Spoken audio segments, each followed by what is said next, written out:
So, in a twist about half of us saw coming, Pokémon Legends ZA will not actually be taking place in the past. I guess the first trailer really was indicative of something along those lines. Anyway, instead of sticking to the same formula as Legends Arceus, where the story took place a few hundred years ago, the newest entry has the protagonist adventuring in a Kalos much more reminiscent of the one we know. While it isn't the far-off future that would have put us in a cyberpunk setting, the Lumiose City we've been presented with has had a few changes. The blurb on the official Pokemon website tells us, the story is set in Lumiose City, where an urban development plan is underway to shape the city into a place that belongs to both people and Pokemon. Compared to Lumiose City as it appeared in the Pokemon X and Y games released in 2013, more greenery now adorns the city alongside facilities with a cutting-edge feel. Very cool, but nothing all too informative. The biggest hint that we get as to where this game takes place on the timeline is that we see both AZ and Floette hanging out and running a hotel. And yeah, regardless of when the story takes place, I would have expected AZ to show up because he is basically immortal. So hypothetically, it could be another 1,000 years in the future, but for the most part, the technology we see across the city looks similar to what we see in other modern Pokemon games. We still have regular cars with wheels, but at the very least, we know the story occurs after the main events of X and Y, given that AZ and Floette have reunited.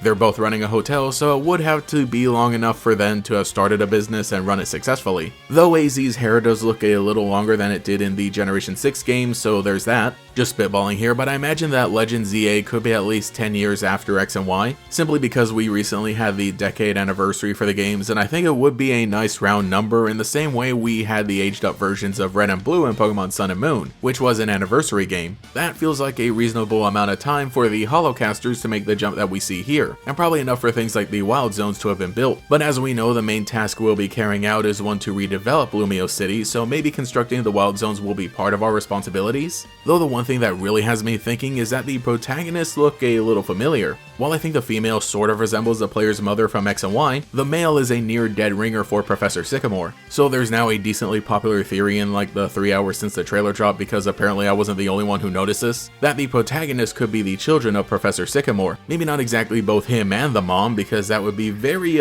interesting, but I could believe both of them are related to him. If that is the case, and going by the fact that the player character in Legends Arceus was said to be about 15, then I would bet that's how long it's been since the events of X and Y. Again, just a funny theory based on Professor Sycamore being the most eligible bachelor in the Kalos region, but I feel like the resemblance is completely intentional. The one thing is that we're also told that we as the player character are currently traveling and have stopped off in Lumiose, hence why we need to stay at a hotel. In those 15 or so years, Sycamore could have moved somewhere else and thus told his child to stop by Kalos at some point. That is a valid theory given that we don't see him in the trailer, but I will admit it makes things a little muddy because it doesn't really make all that much sense for Sycamore to leave Kalos. So while this is a significant jump from X and Y, I imagine it'll actually only be a few years after the events of Scarlet and Violet, which as we surmise from the epilogue could happen a few years after Sword and Shield, which would explain why we're also seeing some Galarian influence here in Kalos. But those were just some of my thoughts based on the new information we've gotten. For sure we have a general idea of when Pokemon Legends ZA is supposed to occur. I'm really excited to see how everything pans out, but I'm also at least glad we now have an answer. These games are taking place in modern day or the near future, definitely not the past. While I definitely would have liked to see a steampunk Kalos, I totally understand that this game is being used to finish the story and give us the Pokemon Z that we never got. Or, you know, Pokemon X2 and Y2 if you want to be weird. So let me know your theories in the comments below and what else you'd like to see as we uncover the mysteries of Pokemon Legends ZA.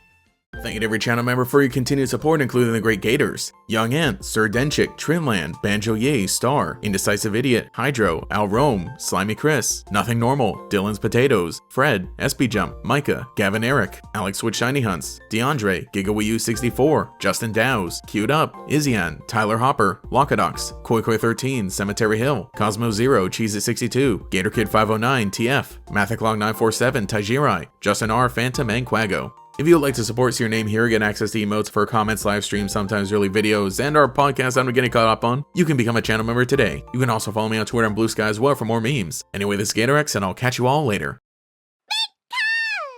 Two worlds collide. Powerful Pokemon shape the future. Pokemon trading card game XY Fates Collide. In stores now. Each booster pack of 10 cards sold separately. Cards vary by pack.